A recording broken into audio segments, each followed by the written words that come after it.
देखिए, आज से आप लोगों का नया चैप्टर जो है वो है रिकॉन्सिलिएशन स्टेटमेंट। ठीक है, चैप्टर का नाम है लागत लेखों का वित्तीय लेखों से समाधान, reconciliation of cost and financial account. ठीक है, यानी रिकॉन्सिलिएशन स्टेटमेंट का मतलब होता है समाधान विवरण पत्र।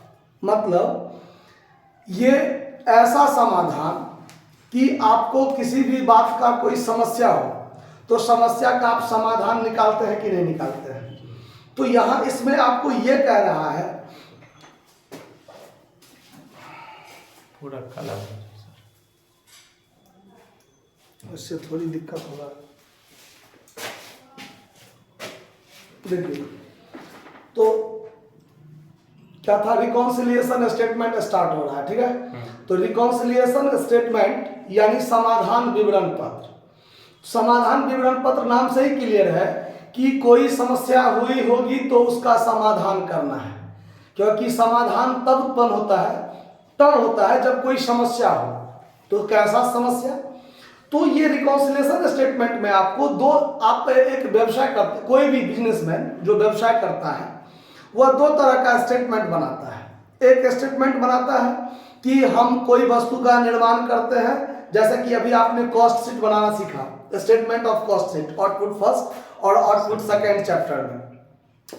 तो हम कॉस्ट शीट तैयार किए हैं, तो कॉस्ट शीट में भी हम दिखाते हैं कि हमको कितना डायरेक्ट एक्सपेंस लगा, कितना इनडायरेक्ट एक्सपेंस लगा। इनडायरेक्ट एक्सपेंस के अंतर्गत फैक्ट्री ओवरहेड कितना लगा, ऑफिस ओवरहेड कितना लगा, सेलिंग ओवरहेड कितना लगा, दिखाते हैं। वैसे ही आप जब वर्ष का अंत होता है तो वास्तविक लाभ, देखिए कॉस्ट शीट में आपका अनुमानित होता है, सब कुछ अनुमानित होता है। डायरेक्ट एक्सपेंस परफेक्ट होता है कि हम इतना वस्तु बनाएंगे तो उसमें कमी वृद्धि, वस्तु के निर्माण के हिसाब से कमी वृद्धि होता है। ठीक है, लेकिन अगर हम वस्तु परफेक्ट मतलब एक निश्चित वस्तु बनाते हैं तो प्रत्यक्ष व्यय में कोई परिवर्तन नहीं होता है। क्या? तो पर वस्तु जितना हम बढ़ाएंगे तो खर्चा भी बढ़ेगा, और वस्तु घटाएंगे तो खर्चा भी घटेगा। तो डायरेक्ट एक्सपेंस उत्पादन के हिसाब से घटता बढ़ता है, लेकिन इनडायरेक्ट एक्सपेंस जो है वो आपको परफेक्ट फिक्स होता है कि इतना रुपया लगेगा, उसमें उत्पादन के मूल्य में कमी वृद्धि से कोई असर नहीं होता है। तो कॉस्ट शीट में हम लोग अभी तक देखे हैं कि कॉस्ट शीट में बहुत सारे खर्चा ऐसा भी होता है जो अनुमानित होता है कि हमारा वेजेज इतना रुपया लगा तो उसका 60% फैक्ट्री ओवरहेड लग सकता है। अब यदि मजदूरी बढ़ेगा तो ये भी बढ़ेगा, बढ़ेगा कि नहीं बढ़ेगा। ऑफिस ओवरहेड या सेलिंग ओवरहेड एक निश्चित इतना वर्क कॉस्ट के आधार पर इतना प्रतिशत, तो उस आधार पर घटता बढ़ता है। तो कॉस्ट शीट जो होता है ये एक अनुमानित आधार पर बनाया जाता है कि हमारा ये अनुमान है, इस आधार पर इतना इतना खर्च हो सकता है। लेकिन जब हम साल के अंत में फाइनल अकाउंट बनाते हैं, उसमें फाइनल अकाउंट जो बनाते हैं उसमें हम जो भी खर्चा दिखाते हैं वो वास्तविक खर्चा होता है। क्या होता है? वास्तविक खर्चा होता है। तो अनुमानित खर्चा कुछ अलग भी हो सकता है और वास्तविक खर्चा तो फिक्स है कि हमको इतना हुआ है कि नहीं। तो अब इस आधार पर वास्तविक और अनुमानित में कुछ ना कुछ डिफरेंस हो सकता है। अब जब ये कुछ ना कुछ खर्चा में डिफरेंस होगा तो हम जो लाभ कमाते हैं साल के अंत में, जो हमारा लाभ का गणना करता है, तो उसमें भी अंतर हो सकता है। मतलब कि हम जो कॉस्ट शीट में मेरा प्रॉफिट आया है और हमारा पीएल में जो प्रॉफिट आया है, अब कॉस्ट शीट में अनुमानित खर्चे हैं, पीएल अकाउंट में फिक्स खर्चा है, वास्तविक खर्चा है कि नहीं है? वास्तविक खर्चा है। तो अनुमानित खर्चा और वास्तविक खर्चा में जब ये अंतर आएगा तो इसके लाभ में यानी कॉस्ट शीट के लाभ में और पीएल के लाभ में अंतर होना स्वाभाविक है कि नहीं है? चलिए, दूसरी बात, बहुत सारे कॉस्ट शीट में हम सिर्फ खर्चा दिखाते हैं, और जबकि पीएल अकाउंट में यानी फाइनेंशियल बुक को पीएल अकाउंट भी कहते हैं, स्टेटमेंट ऑफ पीएल भी कहते हैं, तो आमदनी का आइटम तो कॉस्ट शीट में हम नहीं दिखाते हैं। अगर मान लीजिए हमको इंटरेस्ट ऑन लोन मिला या कोई अदर इनकम हमको मिला है, कोई ऑपरेटिंग चाहे नॉन ऑपरेटिंग इनकम हमको कोई मिला है, वैसा खर्चा हम कॉस्ट शीट में तो नहीं दिखाते हैं, लेकिन पीएल में तो दिखाते हैं। तो कॉस्ट शीट का प्रॉफिट अलग होगा और पीएल का प्रॉफिट अलग होगा, जबकि प्रॉफिट तो एक समान होना चाहिए। साल के अंत में हमारा प्रॉफिट तो एक समान होना चाहिए, तो दोनों प्रॉफिट में अंतर क्यों हुआ, इसी अंतर को, इसी समस्या को सुलझाने के लिए समाधान विवरण पत्र बनाया जाता है कि हमारा जो कॉस्ट शीट का प्रॉफिट है वो अलग है, पीएल का प्रॉफिट अलग है, तो फिर ये दोनों प्रॉफिट जो अलग अलग हुआ इसका कारण क्या हो सकता है। तो सवाल में आपको वैसा वैसा बात दिया रहेगा कि कुछ खर्चे ऐसे हैं जो कॉस्ट शीट में इतना दिखाया गया, मतलब 1000 दिखाया गया, अब पीएल में 1200 दिखाया गया। बात पर ध्यान दीजिए, कॉस्ट शीट में 1000 खर्चा दिखाया गया, पीएल में 1200 दिखाया गया। तो अब देखिए कॉस्ट शीट में खर्चा कम है 1000, अब पीएल में खर्चा दिखाया है 1200, तो इसमें 200, जब ये खर्चा बढ़ेगा, खर्चा बढ़ने से लाभ क्या होगा, घट जाएगा। अगर हम किसी में खर्चा ज्यादा दिखाएंगे उसका लाभ घटा होगा, अगर किसी में खर्चा कम दिखाएंगे तो उसका लाभ क्या होगा, बढ़ा होगा। स्वाभाविक बात है। कुछ आइटम आमदनी का आइटम, इनकम का आइटम कॉस्ट शीट में नहीं होता है, पीएल में होता है। अब पीएल में हम दिखाएंगे आमदनी का आइटम तो पीएल का लाभ बढ़ा होगा, और कॉस्ट शीट में आमदनी का आइटम नहीं दिखाते हैं तो उसका लाभ घटा होगा। तो यही कारण हो सकता है ना। तो आपको दोनों बात दिया रहेगा, सवाल जब आप बनाइएगा तो स्टेटमेंट ऑफ कॉस्ट का भी प्रॉफिट दिया रहेगा, यानी लागत पत्र का भी प्रॉफिट दिया रहेगा, कॉस्ट बुक का भी प्रॉफिट दिया रहेगा, और फाइनेंशियल बुक का भी लाभ दिया रहेगा। तो जब ये दोनों का लाभ दिया रहेगा और दोनों में डिफरेंस होने का कारण दिया होगा, तो उस कारण के आधार पर आपको क्या बनाना है, रिकॉन्सिलिएशन स्टेटमेंट बनाना है। समझ आ रहा था। अब रिकॉन्सिलिएशन स्टेटमेंट जो बनाएंगे तो वो बनाएंगे कैसे, इस पर ध्यान दीजिए। तो इसको बनाने का बात पर ध्यान दीजिए, यहां हम कॉस्ट बुक लिखते हैं और यहां हम फाइनेंशियल बुक लिखते हैं, फाइनेंशियल बुक लिखते हैं। अब देखिए, हम मान लीजिए इसमें फैक्ट्री ओवरहेड 5000 दिखाए और इसमें फैक्ट्री ओवरहेड 7000 दिखाए, तो खर्चा दोनों में लिखा हुआ है, फैक्ट्री ओवरहेड दोनों में लिखा है, लेकिन एक में 5000 एक में 7000। तो अब इसमें 2000 ज्यादा है खर्चा, इसमें 2000 ज्यादा है खर्चा, तो इसका लाभ घट गया होगा और इसका लाभ बढ़ गया होगा। स्वाभाविक बात है, नीचे तीर का मतलब प्रॉफिट घटा होगा और ऊपर तीर का मतलब प्रॉफिट क्या होगा, बढ़ा होगा। स्वाभाविक बात है। फिर वैसे ही मान लीजिए ऑफिस ओवरहेड, इसमें 5000 दिखाए हैं और इसमें ऑफिस ओवरहेड 3000 दिखाए हैं, ठीक है। तो इसमें ज्यादा खर्चा दिखाए हैं तो इसका लाभ घटा होगा, तो इसमें कम खर्चा दिखाए हैं तो इसका लाभ क्या होगा, बढ़ा होगा। फिक्स बात है। उसके बाद मान लीजिए यहां पर इंटरेस्ट ऑन कैपिटल, पूंजी पर ब्याज, इसमें तो हम नहीं दिखाते हैं, लेकिन इंटरेस्ट ऑन कैपिटल इसमें दिखाते हैं ना। मान लीजिए इसमें 2000 होगा, तो इसमें हम नहीं दिखाए हैं, लेकिन इसमें हम दिखाए हैं। तो पूंजी पर ब्याज भी तो खर्चे का आइटम है, हम इसमें नहीं दिखाए हैं, तो खर्चा इसमें नहीं दिखाए हैं तो इसका लाभ क्या होगा, बढ़ा होगा, और इसमें दिखाए हैं तो इसका लाभ क्या होगा, घटा होगा। वैसे ही कोई आमदनी का आइटम मान लीजिए लिख लेते हैं, मतलब कमीशन रिसीव्ड हम प्राप्त किए 2000, वैसा आइटम इसमें हम नहीं दिखाते हैं, लेकिन इसमें कमीशन हम दिखाते हैं, कमीशन रिसीव्ड किए हैं 2000, इसमें दिखाए हैं। तो इसमें नहीं दिखाए हैं तो ये आमदनी का आइटम है, ये क्या है, इनकम का आइटम है ना, इसमें नहीं दिखाए हैं तो इसका लाभ घटा होगा। आमदनी का आइटम इसमें दिखाए हैं तो इसका लाभ क्या होगा, बढ़ा होगा। तो ये जो कमी वृद्धि हुआ है,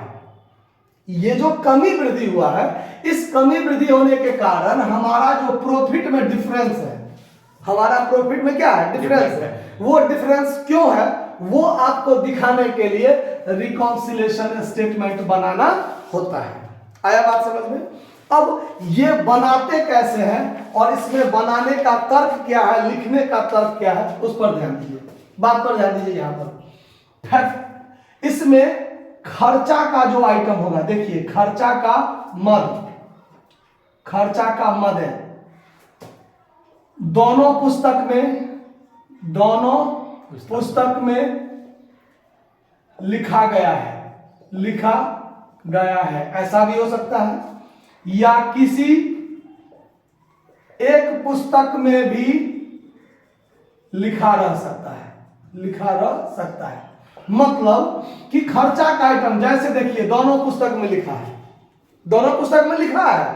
लेकिन दोनों पुस्तक में लिखा है लेकिन उसके आइटम में अंतर है, मतलब उसके अमाउंट में क्या है, अंतर है। तो किसी में कम भी हो सकता है, किसी में ज्यादा भी हो सकता है, या किसी एक पुस्तक में भी लिखा रह सकता है, मतलब एक में होगा एक में लिखा ही नहीं होगा, हो सकता है ना।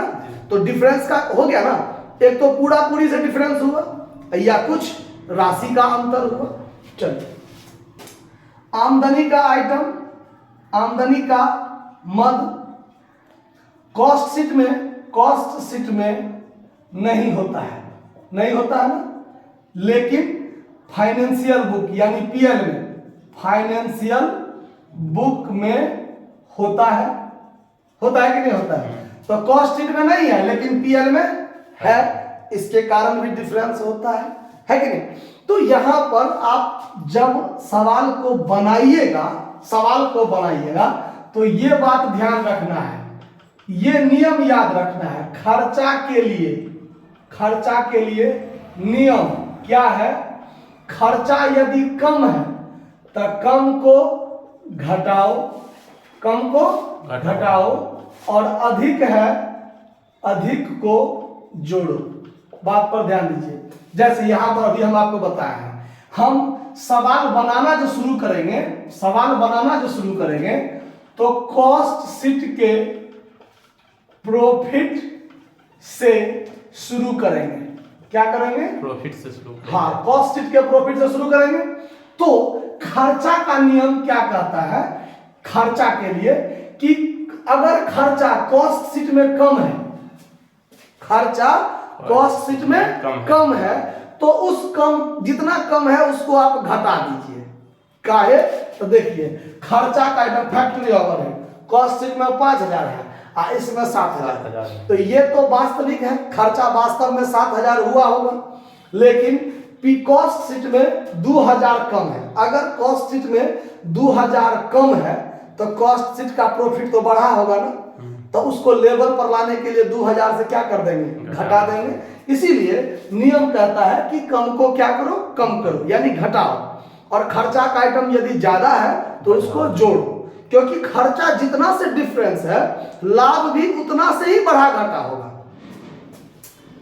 फैक्ट्री ओवरहेड कॉस्ट शीट में 5000 दिया है, अब वास्तव में पीएल में 7000 है, तो कॉस्ट शीट में 2000 हम खर्चा को कम कर दिए हैं, तो कॉस्ट शीट का प्रॉफिट 2000 से बढ़ा होगा, जो उचित नहीं है। उसको लेवल पर लाने के लिए 2000 से घटाएंगे ना, तो जितना खर्चा कम है उस खर्चा को कम करेंगे। जैसे यहां देखिए ऑफिस ओवरहेड, इसमें 5000 है, इसमें 3000 है पीएल में, तो खर्चा ऑफिस ओवरहेड दोनों में लिखा है, लेकिन ऑफिस ओवरहेड कॉस्ट शीट में 2000 ज्यादा है। अब ज्यादा खर्चा दिखाए हैं तो उसका लाभ घट गया होगा, खर्चा ज्यादा तो लाभ क्या हुआ होगा, घट गया होगा। तो अब उसको लेवल पर लाने के लिए बढ़ाएंगे, तो खर्चा जितना ज्यादा है उतना को क्या करो, जोड़ दो। तो यही नियम याद रखना है कि अगर खर्चा का आइटम है, अगर दोनों में लिखा हो चाहे एक में लिखा हो, मतलब कॉस्ट शीट के आधार पर जब हम सवाल बनाएंगे तो खर्चा यदि कॉस्ट शीट में कम है तो कम को कम करेंगे, अधिक है तो जितना अधिक है उतना जोड़ देंगे, ठीक है। और आमदनी के लिए अगर कम है, कम को जोड़ो और अधिक को घटाओ। ये ध्यान रखना, ये ध्यान रहेगा, सवाल आसानी से बन जाएगा। और इस प्रश्न का उत्तर आपको सवाल में ही रहेगा, आपको उत्तर देखने की जरूरत ही नहीं है, सवाल प्रश्न में ही रहेगा, उत्तर जो है सवाल में रहेगा। कि अब देखिए, अब इसका प्रॉफिट है 10,000, इसका प्रॉफिट है मान लीजिए 15,000, तो डिफरेंस कितना का है? 5,000 का है ना, और ये 5,000 इसी के कारण लफड़ा हुआ होगा। अब हम ये लफड़ा को यदि सुलझा लिए, 10,000 प्रॉफिट से सवाल बनाना शुरू किए और लास्ट में हम यदि 15,000 तक पहुंचा दिए तो हमारा सवाल सही हो गया कि नहीं हो गया? बस यही चीज आपको मिलाना है। इसको मिलाने के लिए ये नियम याद रखना जरूरी है कि खर्चा का आइटम है तो कम को कम करो। अब हम सवाल बनाना किससे शुरू करेंगे उस पर ध्यान रखना है। अगर हम कॉस्ट से शुरू करेंगे तो भी यही नियम लगेगा, अगर पीएल से शुरू करेंगे तो भी यही नियम लगेगा। तो हमको सवाल बनाना शुरुआत करना है कॉस्ट शीट से। किससे? कॉस्ट शीट से।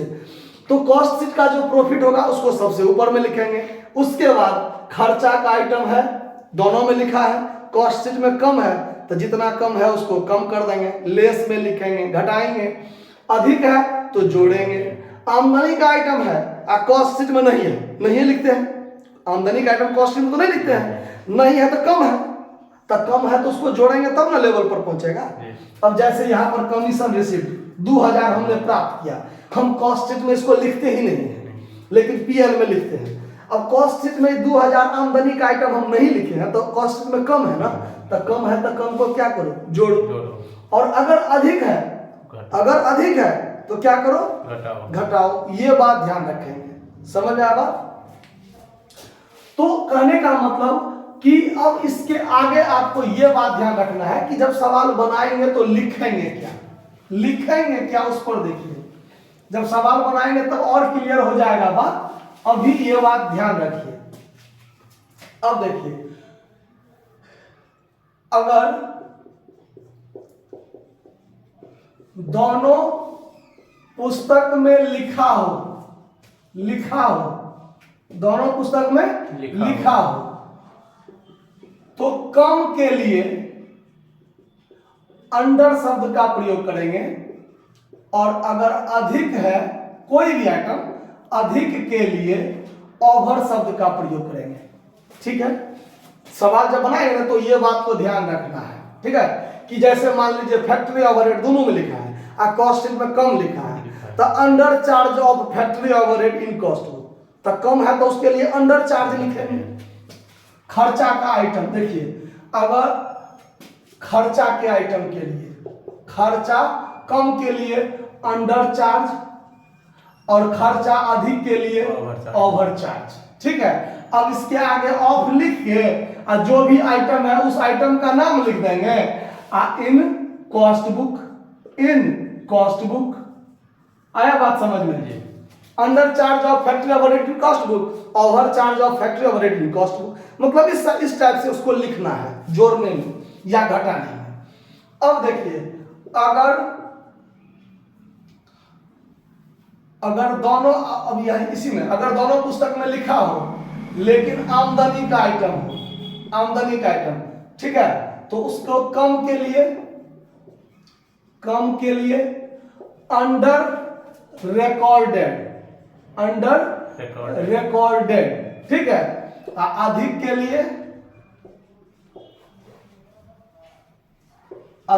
लिए ओवर रिकॉर्डेड शब्द का प्रयोग करेंगे। ठीक है, अंडर रिकॉर्डेड ऑफ फलना या under record over recorded of फलना चलना, जो भी आइटम हो उसके लिए सवाल बनाएंगे तो और क्लियर होते जाएगा बात। बस इस सबको ध्यान रखना है। अब देखिए, अगर किसी पुस्तक में नहीं लिखा रहने पर मान लीजिए जैसे कॉस्ट बुक के आधार पर हम सवाल बना रहे हैं, ठीक है, कॉस्ट बुक में नहीं लिखा रहने पर, ठीक है, अगर इसको हटा देंगे तो कॉस्ट बुक में यानी पुस्तक में नहीं लिखा रहने पर, तो देखिए खर्चा के लिए तब तो एगो में होगा, एगो में नहीं होगा। पीएल में लिखा होगा, यानी फाइनेंशियल बुक में लिखा होगा और कॉस्ट बुक में नहीं लिखा होगा। तो खर्चा के लिए नॉट चार्ज ऑफ फलना एक्सपेंस। आमदनी के लिए नॉट रिकॉर्डेड ऑफ फलना आइटम। देखिए आमदनी के लिए रिकॉर्डेड शब्द का प्रयोग होता है, ठीक है। खर्चा के लिए चार्ज शब्द का प्रयोग होता है। अगर नहीं है तो नॉट, खर्चा तो चार्ज, नहीं है तो नॉट, आमदनी तो रिकॉर्डेड। मतलब नॉट रिकॉर्डेड खर्चा के लिए, नॉट रिकॉर्डेड आमदनी के लिए, अगर एक पुस्तक में नहीं लिखा हुआ है तो, ठीक है। अब आगे देखिए, अब रहतिया के मूल्यांकन, रहतिया के मूल्यांकन मतलब स्टॉक, स्टॉक के लिए, स्टॉक के लिए तो ध्यान से रखिए, ओपनिंग स्टॉक के लिए, अंतिम स्टॉक के लिए इसको खर्चा माना जाता है, खर्चा माना जाएगा, ठीक है। यानी खर्चा वाला नियम पर इसको लगाएंगे, समझ आ रहा बात। और क्लोजिंग स्टॉक के लिए, क्लोजिंग स्टॉक के लिए इसको आमदनी वाला नियम लगाएंगे, आमदनी वाला नियम, इसको खर्चा वाला नियम लगाएंगे, ठीक है।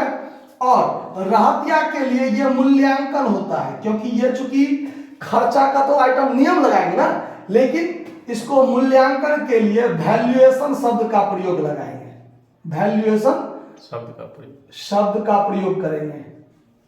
मतलब अगर